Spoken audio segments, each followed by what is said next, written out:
Baker & Taylor, the world's largest distributor of books to libraries worldwide, confirmed it's still working on restoring systems after being hit by ransomware more than a week ago. Baker & Taylor, with annual revenue of $4.6 billion based in Charlotte, North Carolina, currently provides services to more than 5,000 public and academic libraries.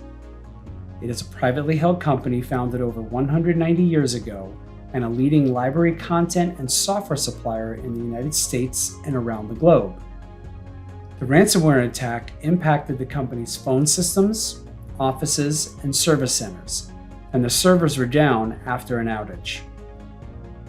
Currently, there is no information on what ransomware group or affiliate is behind the attack. Based on the company's statement that it's working on restoring affected servers, it's safe to say that Baker & Taylor will not pay the ransom demand. Acronis Cyber Protect detects and blocks ransomware with the included active protection, while the efficient backup solution and disaster recovery option get you back up and running quickly in the event of system compromise.